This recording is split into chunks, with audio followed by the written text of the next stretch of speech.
पता न चले और अचानक घटना घट जाए तो वो भी संचित कर्म है। अब ये ऐसी घटना है, संसारी लोगों को जरूर दुख होगा, वो दुख और मोह ममता के कारण रोते हैं, बाकी तो उसे इन सब चीज़ों से कोई मतलब नहीं है। जीव जब जाता है तो सारे बंधन तोड़ के जाता है, न उसे कोई मोह है न किसी से ममता है। यदि उसे मोह ममता होती तो संसार से काहे को जाता। आज सब खत्म हो गया साहब, सारे रिश्ते नाते सब। अब तो उसका रिश्ता ठाकुर जी के साथ हो गया।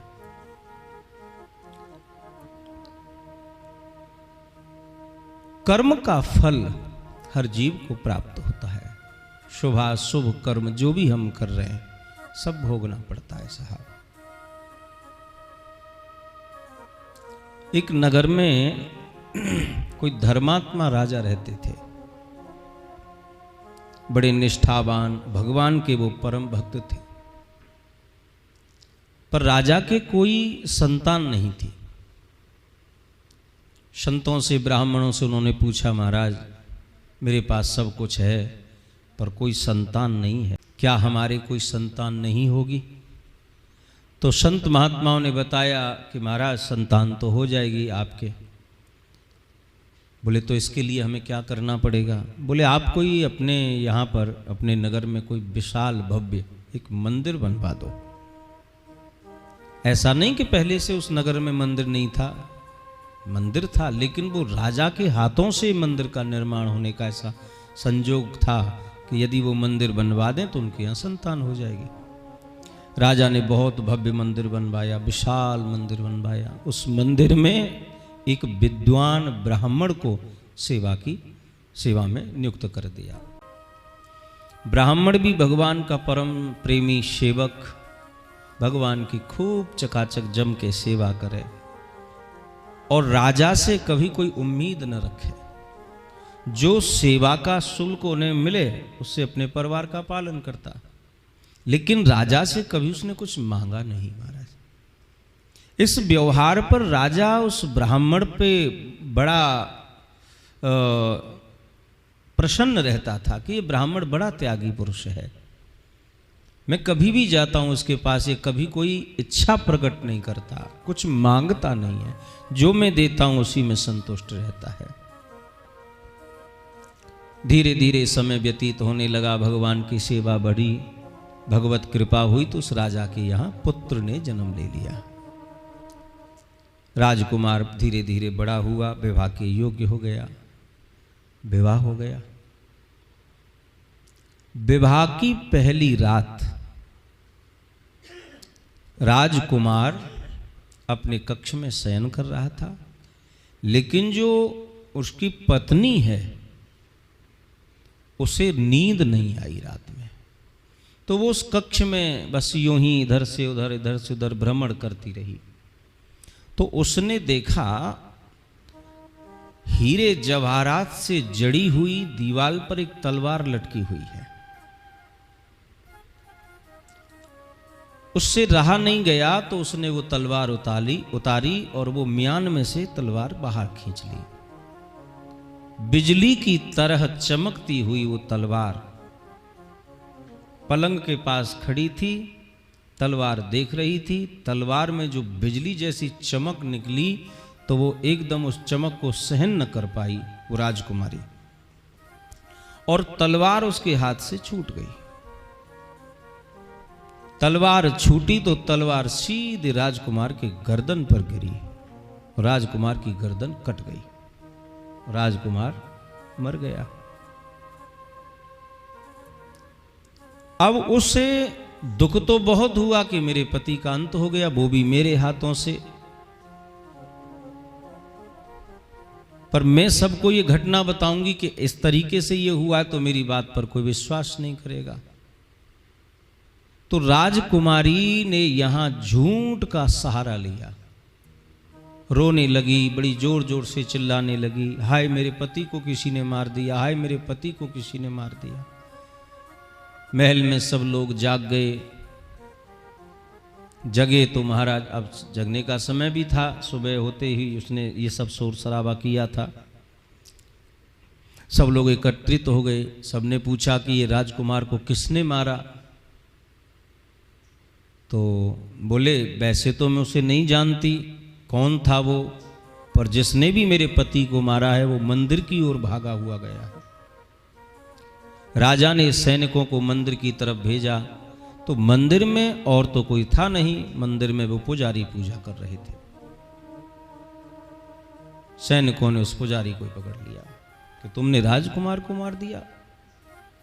लेकर के आई राजा के पास, बोले साहब मंदिर में और कोई नहीं, ये पुजारी है और इसी ने राजकुमार को मारा है। राजा ने कहा भाई पुजारी ब्राह्मण देवता तुमने ऐसा क्यों किया? ब्राह्मण ने हाथ जोड़ करके कहा महाराज मैंने राजकुमार को नहीं मारा, ये मुझे निरपराध पकड़ करके लाए हैं, मैंने कोई अपराध नहीं किया, मैंने राजकुमार को नहीं मारा, मैं राजकुमार को क्यों मारूंगा? मैं भगवान की पूजा करने वाला मंदिर में रहता हूं, आपका दिया हुआ मुझे प्राप्त होता है, उससे मेरे परिवार का पालन होता है, ऐसा सब मैं क्यों करूंगा? राजकुमार से मेरा क्या द्वेष है, क्या विरोध है, क्या शत्रुता है? पर सब लोग उसके विपक्ष में थे, सब लोग उसके विरोध में थे। सबने कहा बोले नहीं नहीं महाराज ये ब्राह्मण झूठ बोल रहा है, इसी ने राजकुमार को मारा है। तो सबके कहने पर राजा ने निर्णय लिया, कहा ब्राह्मण देवता क्योंकि तुमने हमारे मंदिर की सेवा की है, पूजा की है, तुम पुजारी हो, इसलिए हम तुम्हें मृत्यु दंड तो नहीं देंगे, पर जिस हाथ से तुमने मेरे पुत्र का गला काटा है मैं तुम्हारे उस हाथ को काटने का आदेश देता हूं। राजा का आदेश हुआ, सैनिकों ने देर न करी और उस ब्राह्मण का हाथ यहां से अलग कर दिया, हाथ काट दिया। जब ब्राह्मण का हाथ कट गया तो ब्राह्मण को राजा के प्रति मन में जो उसके पहले अच्छे भाव थे वो दुर्भाव में बदल गए। बोले ये तो राजा निर्दयी है और ऐसे राज्य में रहने से क्या फायदा। उसने उस राज्य का ही त्याग कर दिया और ब्राह्मण वहां से निकल गया।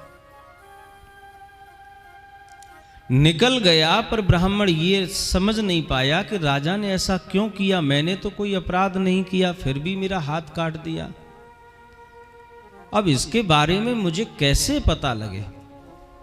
तो उसने मन में विचार किया कोई ज्योतिषी ब्राह्मण कोई मिल जाए हमें अच्छा, वो इसको बता सकता है ऐसा क्यों हुआ। तो ढूंढते ढूंढते ढूंढते ढूंढते वो ब्राह्मण देवता काशी में पहुंचे। काशी में एक बहुत प्रसिद्ध ज्योतिषी, उनसे वो मिले। उन्होंने कहा महाराज मुझे आपसे कुछ बात करनी है। ज्योतिषी ने कहा अभी मैं दूसरे कार्य में व्यस्त हूं, आपको जो कुछ पूछना है कल आप मेरे घर पे आइए। ठीक है। सुबह दूसरे दिन वो ब्राह्मण ज्योतिषी के घर गया। ज्योतिषी कहीं बाहर चले गए किसी काम से, सुबह सुबह उसकी पत्नी घर में थी। उन्होंने कुंडी खटखटाई, पत्नी ने गेट खोल दिया। उन्होंने उनके बारे में पूछा, उनकी पत्नी ने उनके बारे में पूछा कि तुम कौन हो, कहां से आए हो, क्यों आए हो। उन्होंने कहा मुझे महाराज से मिलना है। पत्नी उसकी जो ज्योतिषी की जो पत्नी है वो ज्योतिषी महाराज से बहुत दुर्व्यवहार करती थी, उसे गाली बकने लगी, उसकी आलोचना करने लगी, उसकी अवहेलना करने लगी। तो ब्राह्मण देवता को बड़ा आश्चर्य हुआ कि इनकी पत्नी इनके साथ ऐसा व्यवहार क्यों कर रही है। पर ब्राह्मण ने सोचा कि चलो भाई अपने अपने घर का मैटर है, हम क्यों बीच में ज़्यादा पड़े। फिर भी इतनी देर में वो ज्योतिषी आ गए।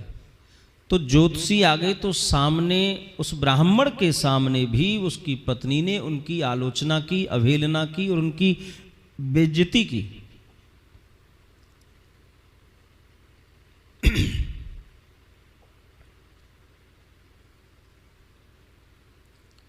तो वो ब्राह्मण ने ज्योतिषी से पूछा कि भाई महाराज मैं आपसे कुछ जानने आया हूं, पर पहले मैं अपना प्रश्न करूं उससे पहले मैं तुमसे जानना चाहता हूं कि तुम्हारी पत्नी अपनी वाणी से तुम्हारी इतनी अवहेलना कर रही है, ऐसा क्यों, क्या कारण है।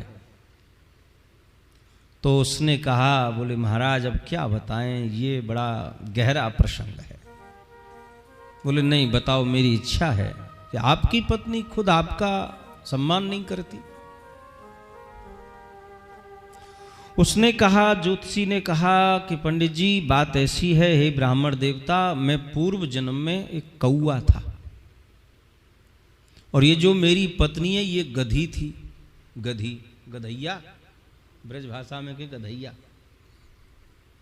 मैं एक पेड़ पर बैठा हुआ था तो ये गधी वहां आ गई। इसकी पीठ पर एक फोड़ा हो रहा था और उस फोड़े में कीड़े पड़े हुए थे।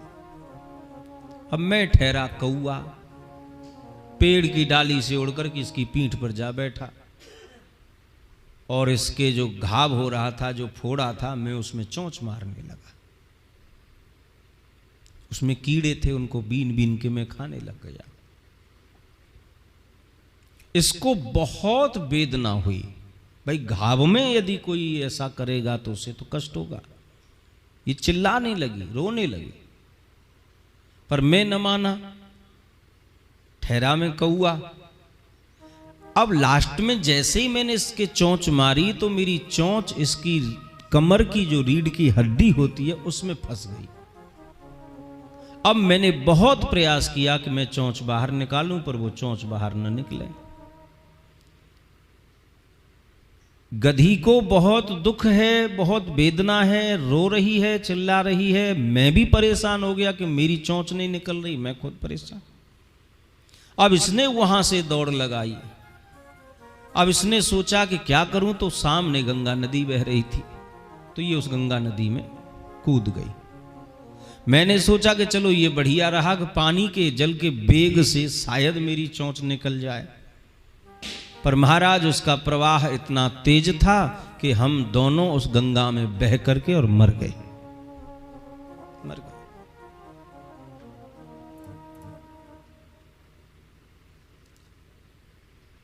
हमारी मृत्यु हो गई, लेकिन गंगा में प्राण छोड़े हमने, बीच धारा में प्राण छोड़े।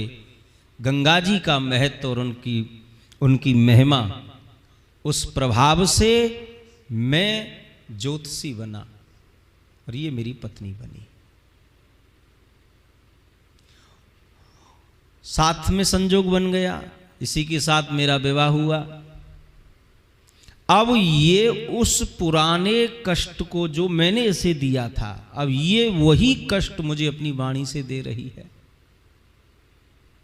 और मैं भी महाराज समझ सकता हूं कि मैंने जो किया है भोगना तो मुझे पड़ेगा, तो मैं हंसी हंसी इसके सब सहन कर लेता हूं। तो ब्राह्मण देवता, मेरी तो ये कहानी है। अपने कर्म के महत्व को समझ करके हर व्यक्ति को सुख दुख परिस्थिति अनुकूल हो या प्रतिकूल हो, मस्त ही रहना चाहिए भाई। तो अब ब्राह्मण देवता ने कहा, तो अब महाराज मेरे बारे में बताओ, ये सब मेरे साथ कैसे हुआ? मैंने तो कोई अपराध नहीं किया महाराज, पर राजा ने मेरा हाथ कटवा दिया। ज्योतिषी ने अपनी आंखें बंद करी और बंद करके सोचा उसके विषय में, सोच कर निर्णय लेकर के और सब कुछ देख करके बताया। बोले ब्राह्मण देवता, तुम पूर्व जन्म में एक बहुत बड़े धर्मात्मा महात्मा थे। तुम जंगल में कुटिया बना करके रहते थे और जो राजकुमार था वो कसाई था, और राजकुमार की जो पत्नी थी वो पूर्व जन्म में गाय थी। आप जहां बैठकर भजन कर रहे थे, आपकी आंखों के सामने से वो गाय दौड़ते हुए निकल के गई। उस गाय के पीछे वो कसाई दौड़कर आ रहा था, उसके हाथ में गड़सा लगा हुआ था। उसने आपसे आकर के पूछा, हे महात्मा, आपने यहां से किसी गाय को जाते हुए देखा? तो आपने उस हाथ से उसे इशारा करके कहा कि हां भाई, इधर गई है वो गाय।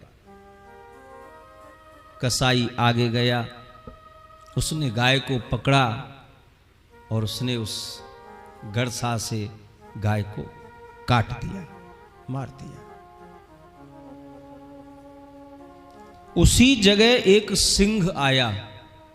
सिंह ने उस राजकुमार और गाय दोनों को मार के, गाय तो पहले ही मर गई थी, राजकुमार पर हमला किया, राजकुमार भी मर गया, सिंह ने फिर दोनों का भोजन कर लिया।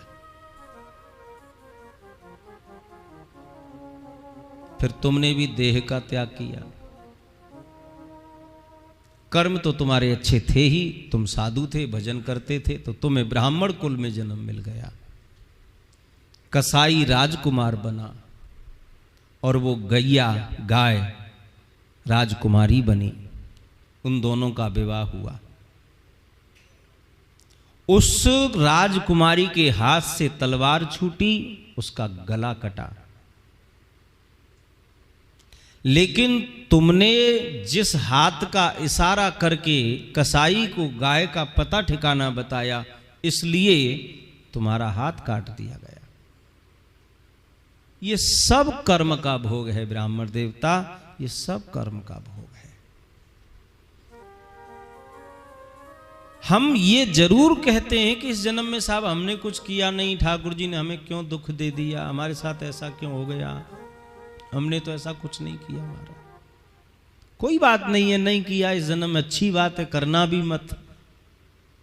पर जो पहले करके आए हो उसे कौन भोगेगा भैया, उसे कौन भोगेगा। अच्छा किया है तो अच्छा मिलेगा, बुरा किया है तो बुरा मिलेगा। भोगना सब यही है, नरक स्वर्ग ऊपर कुछ नहीं है, सब यही है।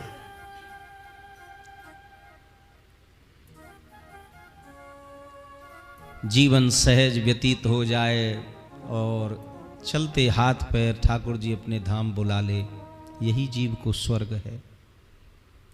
और महाराज जीवन कठिनाई से व्यतीत हो रहा है, अंत समय दुख पा रहा है जीव, कोई देख रेख करने वाला नहीं है, कष्ट भोग रहा है, यही नरक है। तो अपने कर्म की प्रधानता को महत्व देते हुए हर घटना में भगवत कृपा समझिए कि ये सब प्रभु की कृपा से निर्धारित, पूर्व निश्चित, ये पहले से सुनिश्चित कर दिया ठाकुर जी।